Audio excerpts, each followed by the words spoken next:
All right, hi everyone. I'd like to welcome you to today's webinar on Courageous Leadership Through Disruption. My name is Shannon Tim, and I'm the Director of Alumni Relations here at the Wisconsin School of Business.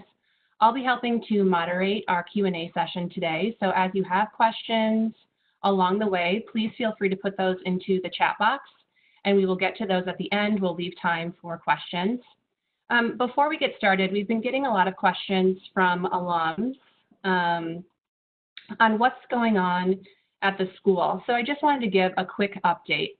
There's a lot on the screen, so I'm not going to touch on it all in detail, but a couple of things I just wanted to point out. In terms of what this looks like for students right now, all classes have been transitioned to alternate delivery. So at the School of Business, that looks like 183 courses that have been transitioned online. And that accounts for over 12,000 students who are collectively enrolled in those courses. Unfortunately, graduation in terms of in-person commencement ceremonies have been postponed. So as I'm sure you can imagine, our students are disappointed. But the good news here is that this is not going to affect any student's ability to be able to graduate. So all degrees will still be conferred, so that's great news. We have been getting questions from our alumni community about how people can help. First, I just want to say that this is a great testament to the Badger spirit and people wanting to rally together and help each other out. We're a resilient network, and I think it just really speaks to that. So thank you to everyone who has reached out to us. There's two ways that you can help us right now. The first is related to graduation. So as I mentioned, our students are disappointed that they're not going to be able to have the graduation that they thought that they were going to have. They're not going to have the graduation that we probably had and remember really fondly. So we are rallying together our alumni community to submit a video message that is celebrating and congratulating the class of 2020. This is super simple. It's literally, you can record 15, maybe 30 seconds on your phone and send it in to us. And then we're going to push that out to our students. I think it would be just a great joy for them to see alumni from around the world who are cheering them on. So please consider doing that. Natalie has put into the chat box the link for more information if you're interested to do that. The second way that you can help us is by sharing your story with us. We are very eager to be sharing alumni stories about how you are pivoting your business, how you're responding right now, how you might be thinking about innovating for the future. We know that you're all doing great things out there, or maybe you just have advice that you want to share with other Badgers. If you have something that you want to share with us, please email us. Our email address is alumni@wsb.wisc.edu. Natalie's also going to share that in the chat box as well. Oops, Natalie, I think we had just a bit of a typo on that email address, so we'll get the right one in there. The last thing that I want to share with you before we turn it over to Cindy Solomon is just two things about upcoming events. So again, there's a lot of information on this slide. One thing that I want to call out is our upcoming webinar next Tuesday, April 28th, Embracing Career Confidence in an Unstable Job Market. If you have recently lost your job, if you are feeling insecure about your future job security, or if you were looking to change jobs before the pandemic broke out, this would be a great topic for you. You can use the link at the bottom of that page to still register for it. Again, it's completely free of charge. I would highly recommend that webinar as well. The other thing that I want to point out on this slide is virtual networking chats. So you'll see that the dates still say coming soon. What we do know are that these are going to be held in the first 2 weeks of May. But this is something new that we're rolling out. It's going to bring together like-minded Badgers around common topics, so people that are in a similar situation to you. And the goal here is really to connect you with each other. We're also going to have WSB thought leaders and experts, 1 or 2 in each of those chats, and they can help kind of share advice or expertise from their perspective. And so the 4 chats that we're going to be starting with are small business owners in Wisconsin, entrepreneurs, managers of virtual teams, and job seekers. If these go well, if people like them, we'll do more of them. We'll do different groups as well. But we're really excited to try something new right now to still be able to connect people. The great piece of all this is geography isn't an issue. So if you're in the Midwest, you can connect with people on the West Coast, East Coast, vice versa. So we're really excited about that. So on that note, I want to get going on today's topic because I know that that's why you're all here. So I'm so happy that we have Cindy Solomon with us today to go in depth on leadership during a time where I really think it's needed more than ever. I was fortunate to hear Cindy speak a couple of weeks ago, and I just knew that this would be a really beneficial topic for our alumni community. So I'm really happy that we were able to get Cindy to speak with us today. So Cindy is a leadership expert. She's a best-selling author. And she helps Fortune 5000 companies build courageous leadership at scale to better enable their teams and organizations to compete and win regardless of disruption or competition. So I want to welcome Cindy. Cindy, we're going to turn control over to you now, and then we can be on our way. Fantastic. Thanks so much, Shannon. And in particular, thanks to all of you for already taking a courageous step in your day-to-day by showing up here, because I know how difficult this must be, because regardless of industry, company, location, the most amazing thing I think about what we're all going through with COVID-19 is that it is probably one of the first times, I think maybe the only time, it's in modern times where every single person, family, community, team, company, industry is going through this extraordinary time of disruption and change. And at least we're all together going through it.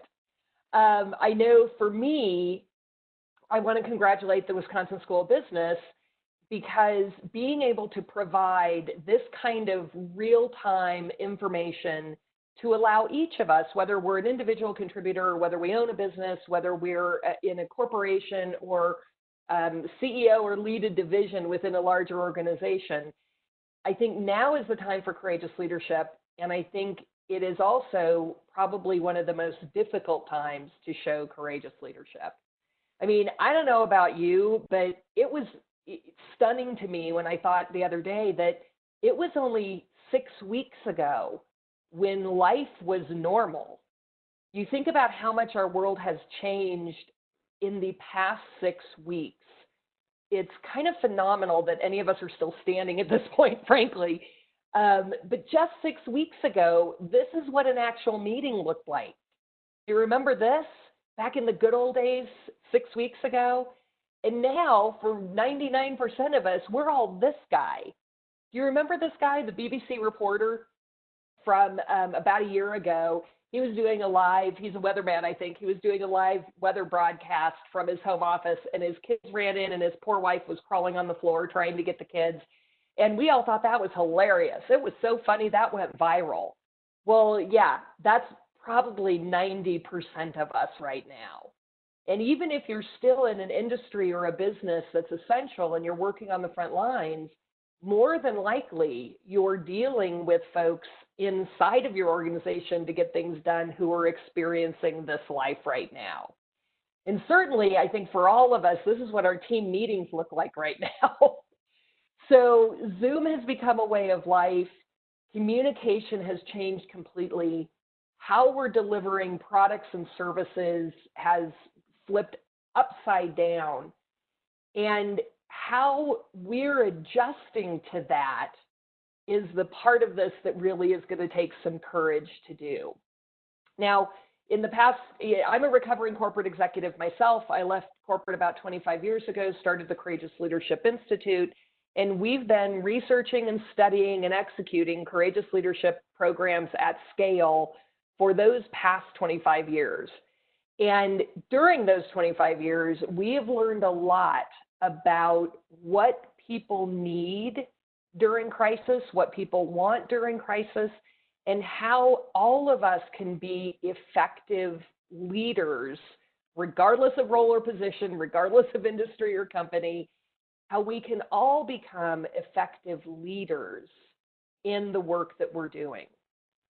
And for me, and I'm going through this right along with you, I'm not saying I have all the answers, because half of this advice that I'm giving in this program, I need to be listening to myself. But the challenges, I think, are so unprecedented that we need to rethink who we are, how we're showing up, and how we can be productive in order to come out of this diabolical change, if you will. I think the other commonality that we all have is, again, regardless of whether you're on the front lines or you're working from home, you're in a business that's flourishing, you're in a business that's struggling, you're in an industry that's changing overnight, not only are the challenges unprecedented, but there's extraordinary stress on all of us as individuals, certainly if you're homeschooling, as parents, as families, and everyone has some form of stress on top of them that they didn't have just 6 weeks ago. This particular photo is actually one of our colleagues in one of our client organizations. And as you can see, I think we all feel like that little girl right now, or at least a number of hours during most of our days. She's working from home now. Her husband's working from home, and this is only one of her 3 children that are at home right now. So the work has gotten harder. The time frames that the work has to get done have become compressed. And we're doing it while juggling things that we never imagined we would have to juggle. So as we look at this from a Courageous Leadership Institute perspective, we try and really look at the things that we can control in order for us to come out of this better and stronger. And the analogy that I've been using and that I try to keep in my mind during every day is, I think when all of this started 4 to 6 weeks ago, many of us were in sprint mode. We thought it was going to be a sprint. How long could people be on lockdown? I thought 2, 3, maybe 4 weeks tops. Well, for many of us, we might be getting off of lockdown in some ways, but business isn't going back to normal. For most of us, we're going to be working at home for a long time. For any of you who are parents out there, God bless you, you're going to be homeschooling, certainly through the end of this year, and who knows what's going to happen in the fall. So we can't control the virus. We can't control our governments. We can't even control our local communities. Sometimes we can't even control our neighbors who won't wear a mask. We can't control sometimes our families and our kids. But what we can control is who we are and how we show up against what I think are the 3 most important pieces of this puzzle for all of us. How do we show up and build our productivity rather than let it just die a slow and painful death? How do we not just maintain relationships, but build and deepen them as we go through this? And how do we hold on to our sanity? And I'm going to start there with our sanity piece first, because again, I don't know about you. I mean, this is my 3rd rodeo on a big change. I went through 9/11 as an entrepreneur with a size company of a size. I went through the recession, and now we're going through this. But I think what's different about this as compared to everything else is, 1, what I mentioned before, that we're all going through it together. But 2, the level of constant uncertainty is so difficult to manage. And so I think we need to do some things for ourselves, again, that are under our control, that will enable us to maintain our sanity, possibly a bit more. And I love this slide because I added this in about the 2nd week into the lockdowns. It turns out my top 3 hobbies are eating at restaurants, going to non-essential businesses, and touching my face. I think many of us can relate to that. And I think many of us can relate to the stress and strain of trying to figure out how to get everyday things done in a very difficult world. Everyday things in our work, everyday things in our lives. So my first tip around holding on to your sanity is take a breath and pause. Hit the pause button and reassure yourself and your team, your colleagues, maybe your boss, your family, your kids, that eventually this will be over. We don't know when, we don't know what things are going to look like after, but we can do this together. And I think hitting that pause button, again, I know for many of you, it kind of seems like there's a dichotomy depending on what kind of business or industry you're in. Either you have very little work to do that you would normally be doing, or you have 18 times as much work to do as you would normally be doing. And you're trying to get that work done while juggling your family and your kids and homeschooling and all those other things. I think we need to go back to that analogy of the marathon and really start training for a marathon, because regardless of when lockdowns stop, most companies probably aren't going to send all their people back to the offices, certainly until the fall. Most companies aren't going to jump back into the fray with both feet. Things aren't going to happen the way they used to.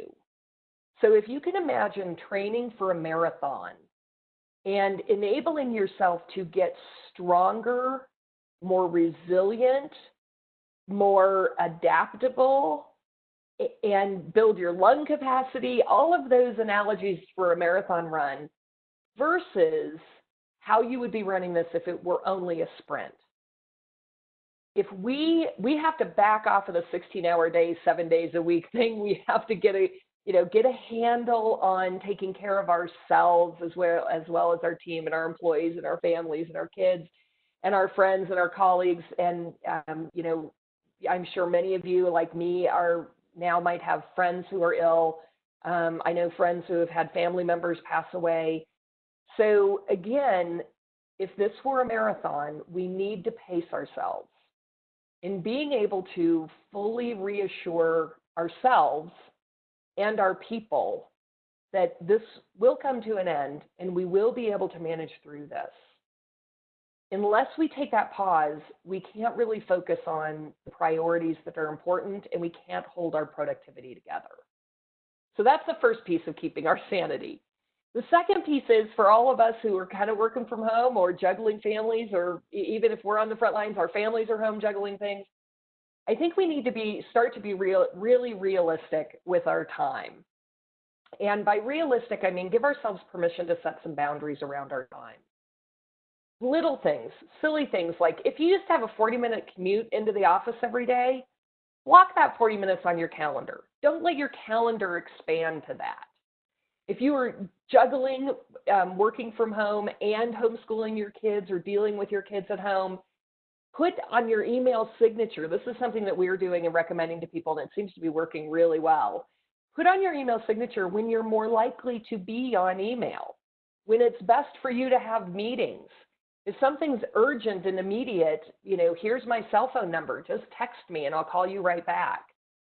But being able to start to get a hold of your calendar in a way that works for you and your people and your family. Because again, I don't know about anybody else. If anybody out there is still working their 9 to 5, good on you. Because for most of us, it looks completely different. We're taking calls late at night, early in the morning. There are no weekends.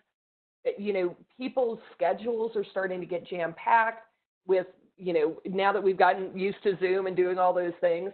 But the most important thing here is to keep your own sanity and therefore your own effectiveness and productivity. You need to start a routine around your time as best you can, such that you can give yourself permission to step away. I know for most of us that stepping away part has been really hard during the last 6 weeks. And imagine if we had to do this for another 4 or 5 months. We have to find a way to be realistic with our time. And I saw this yesterday on social media and I had to include it. This is one of my favorite posts. Until further notice, the days of the week are now called this day, that day, other day, someday, yesterday, today, and next day. I don't know how many of you are going through this, but I don't know what day of the week it is 90% of the time. So again, if I'm training for a marathon, I have to get clear about my time and start putting some boundaries around that, both for myself and my people. They need me to be at my tip-top shape. And I can't do it working 7 days a week, 16 hours a day. And I don't even have the difficulty of juggling multiple people in my household, somebody sick, children, homeschooling. My kids are grown and out of the house, thank goodness. So figuring out how to start to control that a little bit will make a huge difference to your sanity and your stress level.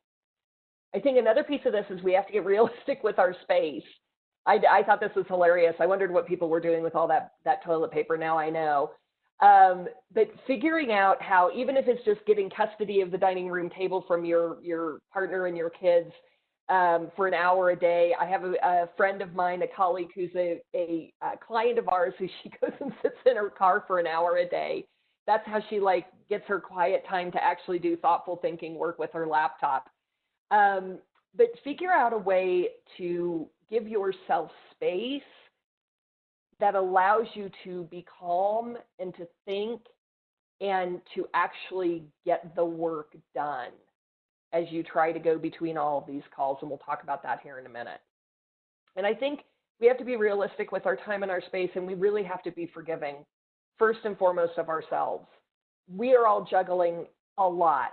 Every time I get an alert on my phone, I'm just afraid to look. And any of you who are parenting right now, just dealing with homeschooling and all of that extra scheduling and work is just extraordinary. So I congratulate you. And I thought this meme that I saw go across was absolutely hilarious. And that brings me to my third piece about keeping your sanity, which is I really think that we have to continue to share the pain and the worry. As I mentioned, I know for many of us, we're starting to have friends and colleagues, certainly if we're 2 degrees separated from somebody having COVID or 1 degree separated.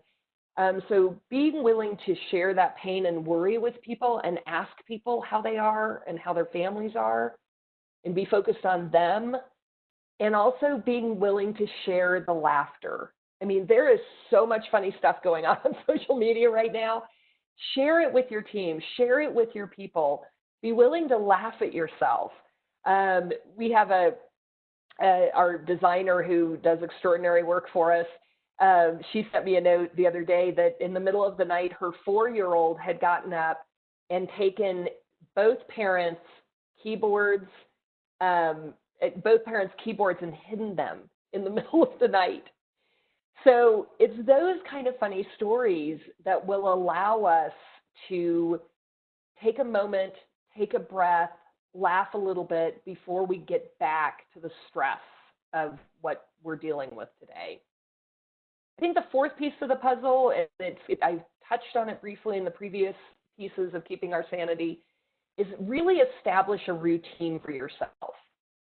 As a leader, and by leader, I mean everybody on this call, whether you have people reporting to you or not, every single person during this thing is a leader, and we're modeling behavior. We're modeling behavior for our kids when we're on conference calls, for our spouses. Somebody would posted the other day, I didn't realize I was married to a let's circle back on that kind of a guy.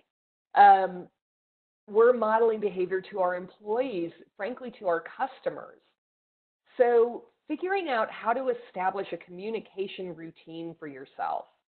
Again, for most of us, compressed time frames, things are getting done really quickly, which is awesome, but things can go sideways really quickly when you're moving this fast.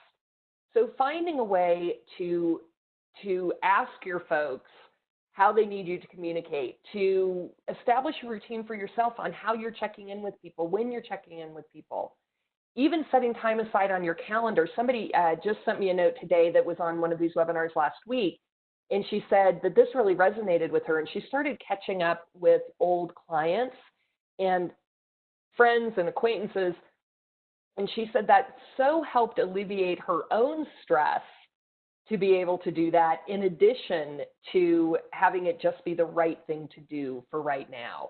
She actually puts 30 minutes on her calendar at the beginning of the day and at lunchtime, and she reaches out and makes these calls and texts folks. But what is your routine as a leader for communication, for how your day works? How can you become that communicator you want to become? And we'll talk about that here in a second. I think one of the most important things I learned from the most courageous leader I ever worked for, fortunately for me, she was my very first manager that I ever had in my corporate life. She always said that if you pay attention to the people, the results will follow. And I notice even for myself, as you can imagine, for a business like mine, I do about 60 to 70 keynotes a year on large platforms. We have 80 facilitators globally doing live leadership programs all over the world. So my business has had to pivot quite a bit during all of this. And I know for me, when that kind of disruption and that kind of change happens, certainly for the first several weeks, it was all about reaching out. How's everybody doing? How can we help? But already, now that we're used to kind of working from home and we've got some rhythms going, I find myself slipping back into work mode, just like I was in 8 weeks ago. And, rather than asking people how they're doing first before I dive into the work, I'm just diving into the work. So even for me, I have to, and I think we all need to pay attention to this kind of as a courageous leadership pro tip, is we can't lose sight of the stress isn't reducing any for anyone. We're simply getting more used to it. And if we pay attention to people right now, I promise you the results will follow. I think the fifth thing from a stress perspective that we have found to be extraordinarily helpful is this is as I mentioned, everybody's going through this, right? This is a global reset. This is an opportunity to rethink your assumptions about everything. Rethink your assumptions about yourself, about your team, about your company, about your brand, about your products, services, your world. I mean, this is a reset of epic proportions that you can take advantage of. And I mentioned that the commute time earlier. So imagine doing something, for example, setting that commute time on your calendar, blocking it off, and utilizing that time specifically for your own development. Whether it's personal development, maybe it's working out, maybe it's learning a new language. I have a friend who's taking cooking lessons online, and she's working on that. Or if it's professional, the stuff that you need to work on that you just never had time to work on before. Well, you do have a gift of some of this time back. It might be using that time just to play with your kids rather than have to be focused on the homeschooling stuff and keeping them out of trouble. Whatever it is, you have an opportunity right now to rethink everything. Because again, from talking to our clients and, major companies all over the world, regardless of how long this lasts, when we all go back to whatever that is, it's going to look different. So who do you want to be coming out of this? I know something for me, I want to do yoga. Everybody talks about how great yoga is. I've never done yoga because I've always been traveling to 60 engagements a year. And I always use that as my excuse. Well, no excuse anymore. So I've been trying to do 30 minutes of yoga a day to learn it so I feel more comfortable doing it, especially when I'm on the road. So rethink your assumptions and start to think about how to use this time that you will never have this opportunity again, to use this time, again, for yourself personally, for your family, for your kids, for your professional life and your skill building, and use this to reset so that coming out of this, you're even better than you were going in. So that's kind of the sanity piece of this for me, is if we can do one or two or three of these things, it will enable us to really approach the work and the change differently.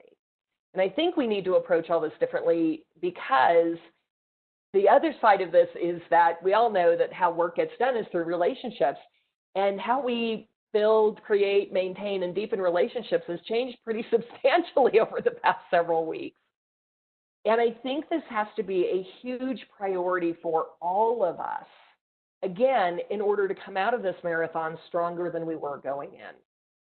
A couple of things I know to be true, having this be my third rodeo of disruption and change that I've had to go through as a company, and certainly what we hear from our clients is, if you want to not just maintain relationships, but build and deepen them, this is the time.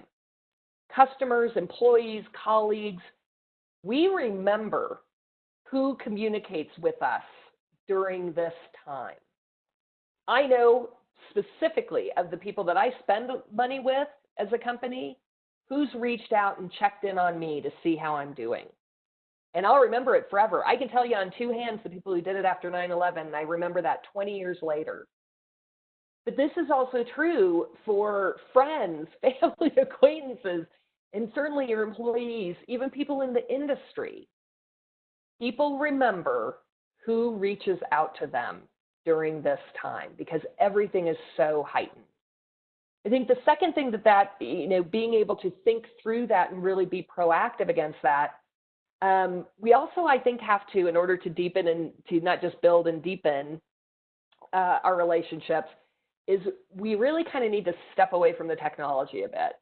Step away from instant message, text, even emails, frankly. Because of this compressed time schedule that we're in, we need to go old school. Pick up the phone or do a quick 10-minute Zoom call to get your questions answered, to check in with somebody, to see how they're doing.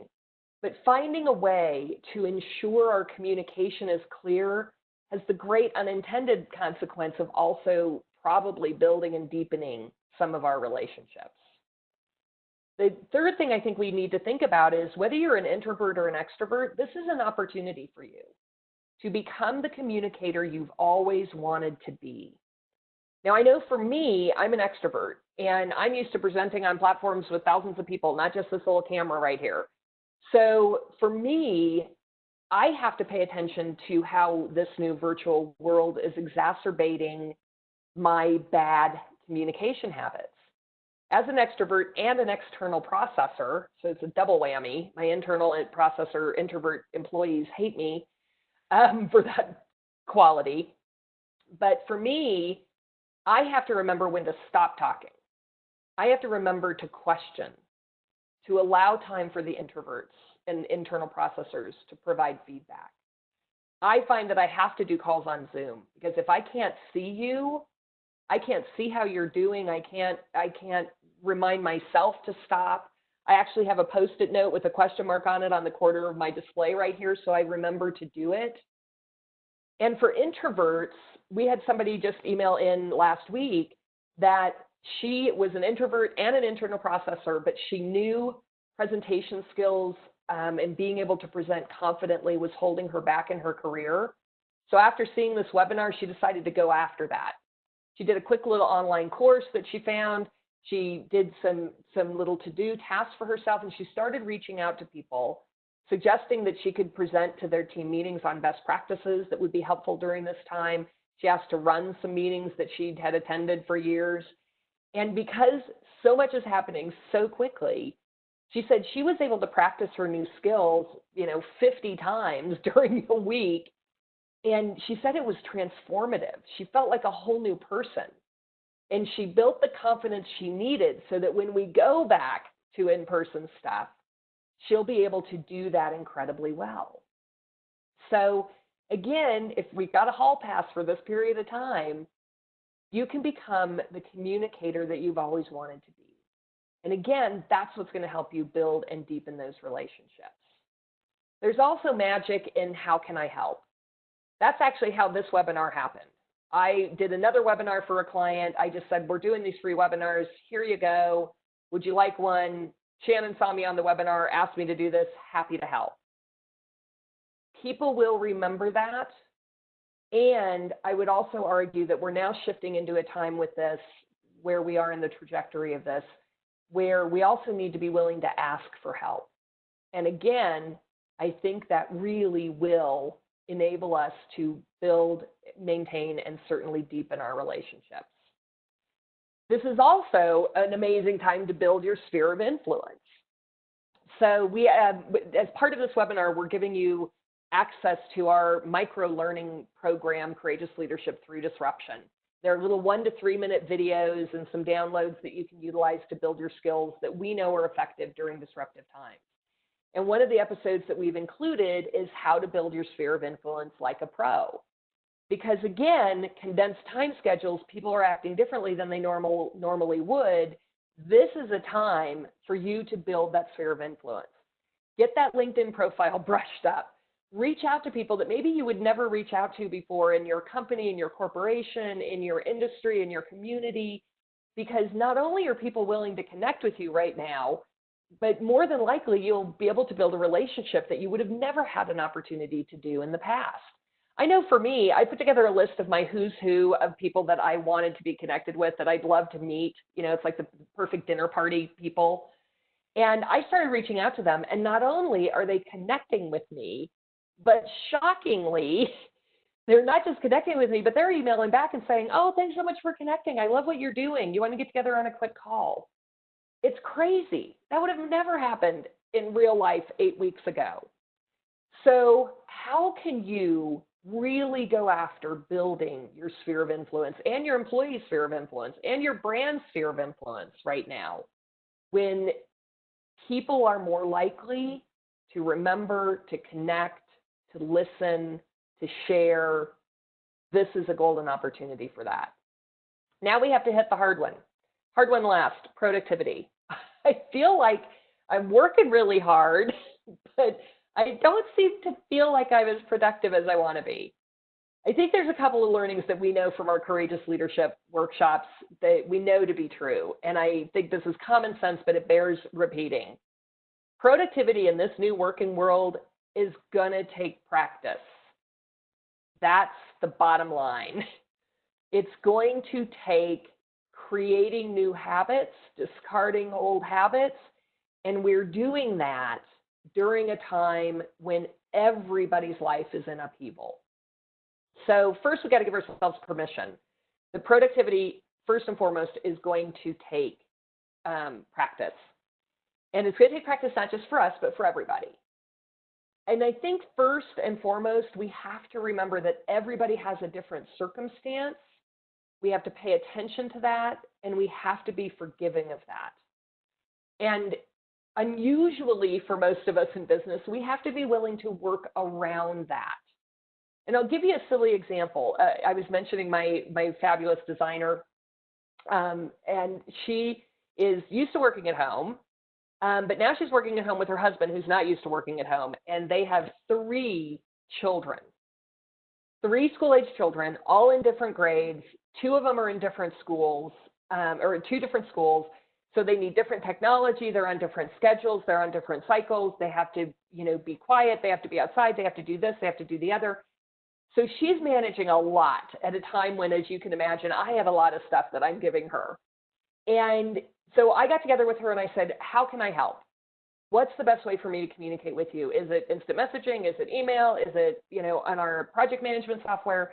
And it was amazing because it took us like 10 minutes, but we finally figured out that the best thing for her, in order for her to be productive with my work, was to have a quick 20-minute call at 8 p.m. at night, which is after her kids had gone to bed. It's worked magic. It took us a little bit to figure it out, but it took me asking how best to communicate with her such that she could get more done for me faster. So it's remembering that everybody has a different circumstance and really paying attention to that. Not everybody might be willing to tell you that, or that it might not be easy for them to tell you that they're really struggling with the homeschool thing and they feel like they need to be offline for 3 hours a day just to get their kids through it. But we need to be able to have those conversations, again, to build our overall productivity. And it's the way to build the productivity of your team as well. If we can have those kind of conversations for everyone, that's why I go back to that email signature line is so helpful. So everybody has a better understanding of the expectations so that they can then start to meet them. That also will reduce all of our stress. And it is about asking. Ask your colleagues, ask your boss how they want to be communicated with, what's easiest and best for them, what's their life look like. Ask your customers, ask your vendors, ask your teams, certainly. And again, that will start to align us for that higher productivity. I think the hardest thing for me personally is this next one, which is setting crystal clear expectations and coaching others how to do the same.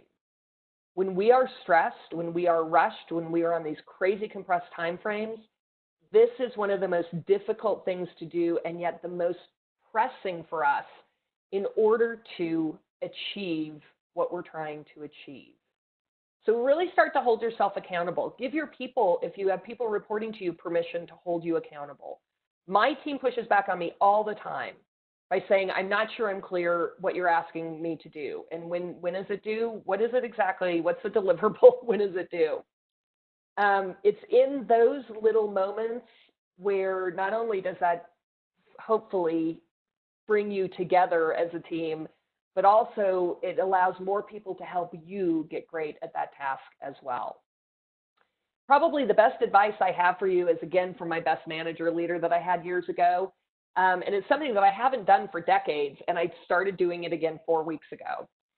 We call it the $100 test. Now, I know for many of you, just like me, you have your 1,000 list, monster-sized to-do list. I have mine in 2 different notebooks. Who knows where's what, you know, that we're all trying to tackle. And all that seems to happen is more things get on the list. So what I started to do is the $100 test every night before I leave the office prior to the next day. You can do it in the morning. Some people like to do it in the mornings. I do mine the evening before. I sit down with that monster to-do list, and I imagine that I have $100 to invest.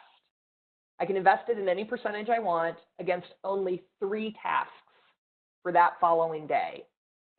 What would I invest, and what would those 3 tasks be? I then put those 3 tasks, I put a star on it on my to-do list, but I put them up on my monitor because that's my go-to place. Some people put it on a Post-it note, put it up on their bathroom mirror so they see it first thing in the morning. We had a great idea come in from a comment the other day. Some people are using those 3 things as their screensaver, putting what kind of money they put against each of the 3 things. Some days you might put all $100 against one thing because that will give you the biggest return on your time investment. For me today, I had 60% on one thing, 20 and 20 on the other 2. So I always have those within my sight line to ensure that in the mass hysteria that all of our calendars and lives are in right now, that we can stay focused on the 3 things that are most important on that day to move our goals, the business forward. It is a game changer. And I can tell you from personal experience in this past couple of weeks, you can ask my team, it has helped me be more productive for them so they can be more productive on behalf of our clients. So try the $100 test. I think you will love it.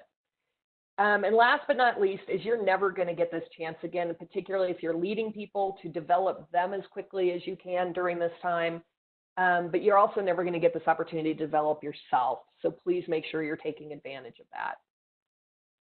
So we talked about sanity. We talked about relationships. We talked about productivity.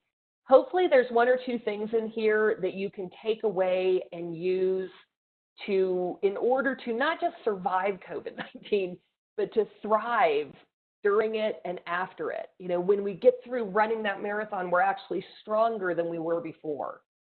What we've learned about courageous leadership in over 20 years, and 250,000 leaders have gone through our programs, is a great quote by Rollo May really sums it up.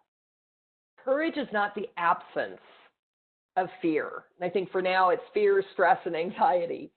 Courage is not the absence of fear, stress, and anxiety. Rather, it's the ability to take action in spite of that stress and anxiety. It's getting conscious again about who you want to be today and who you can be tomorrow, and really focusing on what you can control. You can control building your sphere of influence. You can control how you're communicating. You can control some of your, at least sharing with people what your time looks like in your space, etc. You also can control your own development. That's why we've given you, and I apologize, I'm not seeing the link on this slide for some reason, but I think that we can post that link very quickly in the chat box, which I believe everybody has. So we're giving you access to our free micro-learning course, Courageous Leadership Through Disruption. And that course is going to be added to every week. I'm putting videos in this weekend, as a matter of fact. Be a little forgiving because we band-aided some other episodes from our other courses together, but against topics that we know are important when you're going through disruption. It's this kind of development that you can do literally, it takes less than 5 minutes, that will enable you to come out of the marathon stronger, and better. That's really the opportunity here, I think, for all of us. I know for me, just like with the $100 test, I've gone back and used something I haven't used for over 20 years to help myself be better getting through this. So I think Natalie is posting in the chat box the link for that. I know we also have a link for a survey because I'd love your feedback, not only on this webinar, but other topics that you'd like to see, other episodes that you'd like me to put into the Courageous Leadership Through Disruption mini-series. So please do take just 1 minute to fill that out as well. But before we go to all of that, I'd love to turn it back over to Shannon. Hopefully you all have some questions for me, and I'd love to answer those for the next 5 or 10 minutes. Yeah, thanks so much, Cindy. And we do have those micro-learning opportunities. That link is in the chat box. So, and we'll send that out to everyone after today's presentation as well, in addition to the recording. So you'll also have access via email, and we'll include the event evaluation survey as well there. So please enter any questions that you have right now in the chat box, and I'll be feeding those to Cindy. As you're thinking about that, Cindy, I might just kind of kick us off with one. Now as we're getting closer to, I don't know, what might be the end of like working remotely, and states are talking about opening back up, and potentially, you know, that might mean people are going to be going back to the office who might be working remotely right now. If you're a manager, or even if you are just more of an individual contributor right now, if you're feeling anxious or stressed out about going back, like, do you have any advice in terms of leadership of what people should do? Absolutely. Well, a couple of things. One is, I think that for corporations or companies of size, it's going to be a long time before we're all back inside of an office, maybe if ever. It's hard to know at this point, but I know none of our large client companies are talking about bringing people back, even if states open up, even if the lockdowns are lightened. They're unwilling to take the risk of sending a lot of people back, especially if it's not truly an essential role that has to be in person. So that should hopefully set your mind at least a little bit at ease. The second thing is, all you can do is control what you can control. I wouldn't worry yet about going back. I think we are very far from that. And that, again, you can't control the virus. You can't control what your company chooses to do. You can't control the government, et cetera.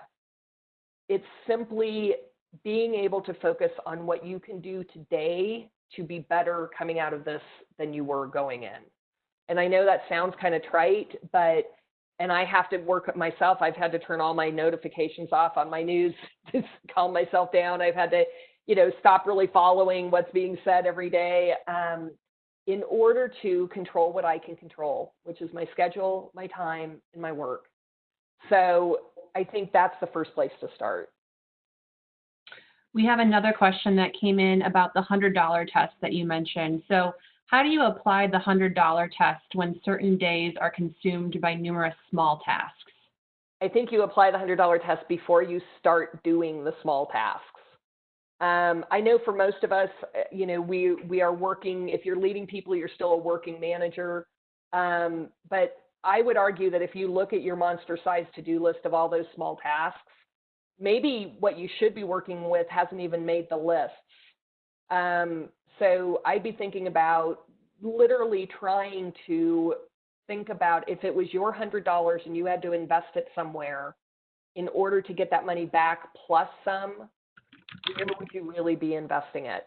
If your day is full of small tasks, and you're not able to focus on the bigger stuff, even to do the $100 test, I'd offload some of those tasks somewhere. Either stop doing them, figure out what's necessary, shove them to a colleague, shove them to somebody who works for you, give them to your A player, they can do them. But if your day is consumed with small tasks, that's exactly why you need to be doing the $100 test. Give it a try. Let me know how that goes. Question about balance. So right now, as people are thinking about pivoting their business, but people are also probably stressed out and dealing with all these other things that you've mentioned throughout the presentation today, family, just balancing things. how do you kind of decipher as a leader how hard to push for those that you're working with to try to innovate and do things differently right now? Like there's probably a fine line. How would you advise people to go about that as a leader?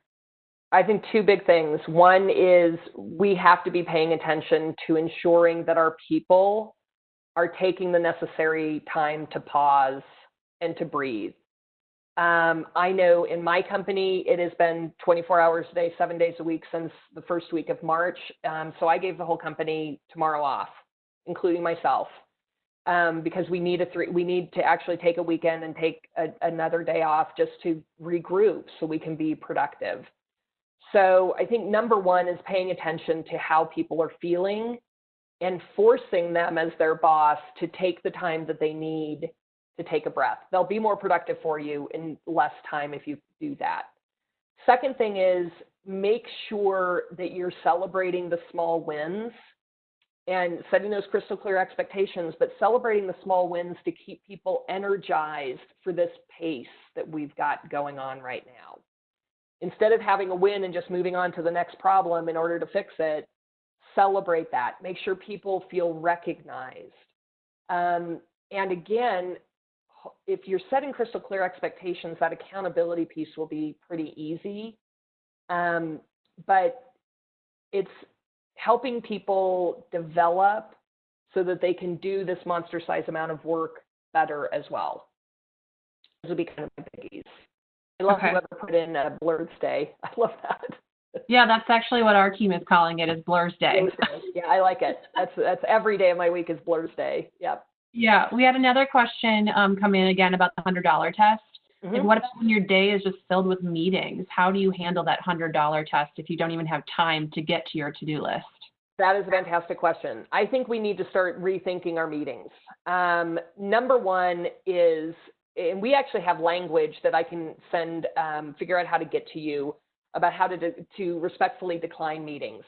If your opinion isn't actually required for a decision, decline the meeting. If you respectfully decline the meeting, tell people, I think you've got this. If you do need my opinion, please do text me. I'm happy to contribute. Second piece is, if you use that $100 test, I would use it on your calendar. Which of these meetings actually gets you a return on that investment if you put your time into it? If it's a meeting that doesn't have an agenda, you're not clear why you're being invited, ask. See if you don't maybe need to be there. See if you can assign it to one of your A players to attend. But again, saying no is okay. Also, pick up the phone. You want to get half your calendar invites off your calendar? Call the people inviting you. See what they need. People are already getting back into that horrific habit of, oh, I need to talk to Cindy. I'll put 30 minutes on her calendar to do it. No. If it's a 2-minute question, call me. Pick up the phone. It's what these were actually designed to do at some point. So pick up the phone and call me, because then both of us get that 25 minutes back that is not needed to have a meeting for. The other thing is only invite the people that have to be on the meeting. Absolutely have to be in order to make a decision. So I think it's some of those things that you can push back on. We even have a whole document that if you go to our website, I think we actually have it in our resource section on the Courageous Leadership Institute website, that, how you can respectfully decline meetings. But we need to get a grip back on our calendars and also block time. I have to block 2 hours a day just to keep meetings off of it, because I have multiple people scheduling my meetings, so that I can actually get work done. So start controlling your calendar a bit and blocking that time for yourself. We have another question that came in from someone more situational with something they're dealing with right now. So I have a team member that is not functioning well remotely. Productivity is frankly non-existent. Under normal circumstances, there would be a clear path for corrective action, but under current circumstances, what advice would you have? I think so, and this is from what I'm hearing from other clients. I think when somebody is really non-productive, you have to first figure out why. Is it that they're not comfortable with the technology? Is it that they are an extrovert and they don't understand how to interact, from a virtual place? Have you been crystal clear in your expectations in this new world as to what this looks like. Because when you're used to working together physically, the handoffs are, you know, I just pop down the hall and I hand something off to you verbally, or I see you at lunch and I say, hey, by the way. So being explicit about what's needed is another huge piece of the puzzle. What we're seeing in our client companies is sometimes completely non-existent productivity is a function of some kind of stressor that that person has. You know, maybe they're caring for a sick parent. Maybe they've got 4 kids at home. Maybe maybe they're alone in their house and depressed. So getting to the why and assuming goodwill in the why first, and then being able to help them through both your actions and their actions. I think we have in the microlearning, I'll have to see if we've got it in the mini course. I'm not sure if we do. We have a courageous conversation module that teaches you how to have a really productive, positive, courageous conversation. But if not, reach out to me personally at cindy@cindysolomon.com, and I'll try and get you some of that documentation. But my guess is it's something personal going on with that person. One more question. So what advice do you have for people who are struggling with engagement and motivation? And maybe that's for yourself or for team members that you might be managing. Number 1, take a pause. Number 2, you know, get out, get up, get out, get away. And I'm preaching to myself here. I got to get out of this office. You know, I have this cave-like office now because of all these webinars with lights and everything. I don't even have a window open. It could be nighttime for all I know. I have to get up and out. I would even start some kind of a competition, you know, whether it's a walking competition, whether it's a step competition, you know, go up and down your stairs. Go back to the old school icebreakers that we used to use when we'd get new teams together. Have everybody bring into the staff meeting their playlist, their working from home playlist. Have people share their, you know, pictures of their families. Find a way to keep some of the conversation light, funny, engaging. And if you aren't doing team meetings on Zoom, people have to see you, particularly right now. And I don't care if you have introverts who don't want to do, you know, for women, it's particularly hard because we have to do our hair and put our makeup on and everything, but I don't care. We need to see each other, and teams need to see each other and be able to participate together. I also think if you can do kind of a challenge, you can do some kind of physical challenge, or, you know, something that could get people energized and competing. You could also really set some kind of cool goal for the team, some innovation that you've always wanted to go after, some new idea project. But it's getting people to engage with one another and with you in this weird virtual world. Great. Well, that's all the time that we have for today. Cindy, I just really want to thank you for being here and for doing this for our alumni. And to everyone who joined us on the webinar today, thank you. We'll be sending out a survey following today's session, as well as the recording of the presentation. We do look at all the feedback that we get, so please take some time to fill out that evaluation. With that, thank you, be well, and on Wisconsin. Thanks, everybody.